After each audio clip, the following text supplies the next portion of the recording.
दोस्तों, आप सभी को मेरा नमस्कार। आज मैं आपसे हीट वेव्स के बारे में बात करना चाहता हूं तथा कुछ जानकारी देना चाहता हूं ताकि आप भी इस जानकारी को अन्य लोगों तक पहुंचाएं और लोग हीट वेव से बच सकें, लू का सामना करते रह सकें। और लू से बचने के लिए ज़रूरी है कि ये जानकारी हम सभी के पास होनी चाहिए कि हम हीट वेव से कैसे बचें। लू लगने से मृत्यु क्यों होती है? हम सभी धूप में घूमते हैं, फिर कुछ लोगों की धूप में जाने के कारण अचानक मृत्यु क्यों हो जाती है? हमारे शरीर का तापमान हमेशा 37 डिग्री सेल्सियस होता है। इस तापमान पर ही हमारे शरीर के सभी अंग सही तरीके से काम कर पाते हैं। पसीने के रूप में पानी निकालकर शरीर 37 डिग्री सेल्सियस टेम्परेचर मेंटेन रखता है। लगातार पसीना निकलते वक्त भी हमें पानी पीते रहना ज़रूरी है और आवश्यक भी है, ताकि हम जो पानी पसीने के रूप में निकलता है उसकी पूर्ति कर सकें। पानी शरीर में इसके अलावा भी बहुत कार्य करता है, जिससे शरीर में पानी की कमी होने से शरीर पसीने के रूप में पानी बाहर निकालना बंद कर देता है। जब बाहर का टेम्परेचर 45 डिग्री के पार हो जाता है और शरीर की कूलिंग व्यवस्था ठप हो जाती है, तब शरीर का तापमान 37 डिग्री से ऊपर पहुंचने लगता है। शरीर का तापमान जब 42 डिग्री सेल्सियस पहुंच जाता है, तब रक्त गर्म होने लगता है और रक्त में उपस्थित प्रोटीन पकने लगता है। स्नायु कड़क होने लगते हैं और इस दौरान सांस लेने के लिए जरूरी स्नायु भी काम करना बंद कर देते हैं। शरीर का पानी कम होने से रक्त गाढ़ा होने लगता है, ब्लड प्रेशर लो हो जाता है।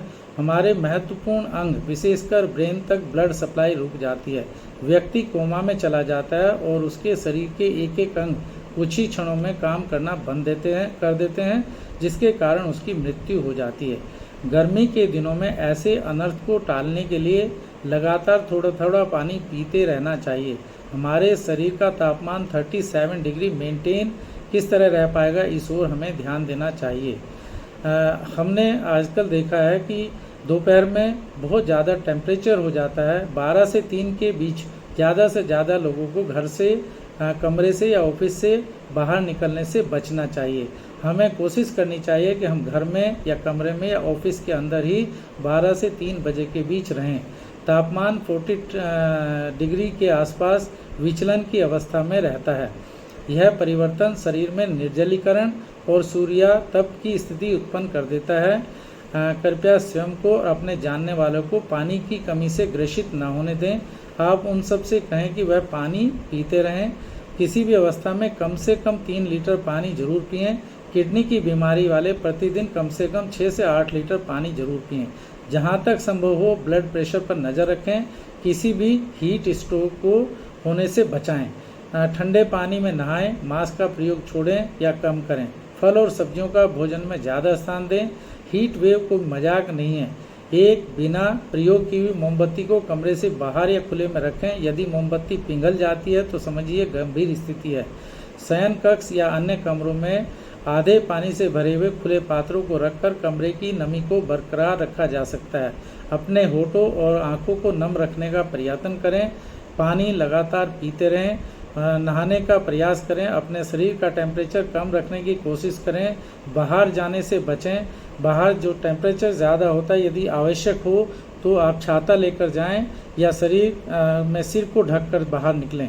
किसी भी स्थिति से बचने के लिए पानी पीने की ज़रूरी होता है। यदि आप पानी पीते रहेंगे तो शरीर में पानी की कमी नहीं होगी और आप अपना बचाव हीट वेव से कर सकते हैं।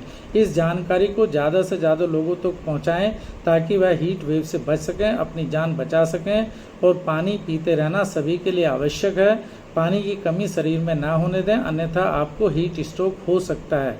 इसलिए सभी हीट स्ट्रोक से बचें और अपना बचाव करें, दूसरों का भी बचाव करें। हम आपके सफल जीवन की कामना करते हैं, सुरक्षित जीवन की कामना करते हैं। धन्यवाद।